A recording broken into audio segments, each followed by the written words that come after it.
Okay, so then why let's talk about what does it mean? What does highly sensitive mean, and how do we identify? You're hearing, dear listener, you're hearing me say I'm highly sensitive. Emma's highly sensitive. Hunter's, my daughter's highly sensitive. What the heck does it mean? Yeah, yeah.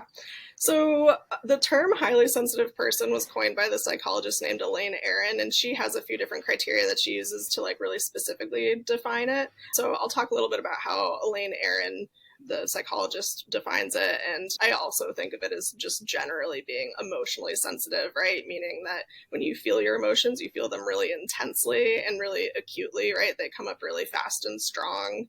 You might perceive, and Elaine Aron talks about this too, perceiving things in your environment differently than other people would, meaning that you pick up on things that are very subtle that other people might not pick up on, right? Basically meaning you're like very sensitive to environmental cues. So like a comment someone makes, the mood in the air, look on someone's face, the tone of their voice, like those kinds of things. You pick up on that stuff a lot more easily. Elaine Aron talks a lot too about being very sensitive to even things like medication or environmental changes or like the kinds of foods you eat. Basically, the idea being that it's like in our cells. And but for the purposes of my book and as a therapist, I think about it mostly in terms of I have big feelings and I feel them intensely and I feel them. It's not just the emotion is like a bodily experience that's also intense in addition to being like an intense emotional experience.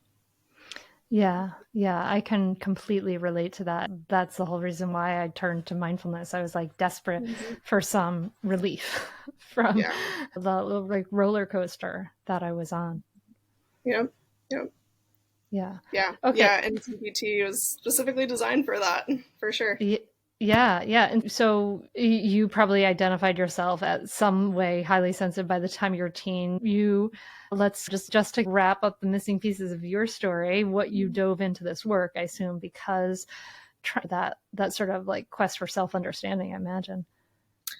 Yeah, I would say so. I think there are a few different pieces to the puzzle, but that is definitely a big piece, and I think that's very common amongst therapists for sure. The what put the idea in my head in the first place to become a therapist was because I had my own therapist when I was in middle school that was helping me with some anxiety, and my parents had gotten a divorce a few years before, and that was what put the idea in my head originally as being a job that I could do someday. And I also, it's always interesting, always stimulating.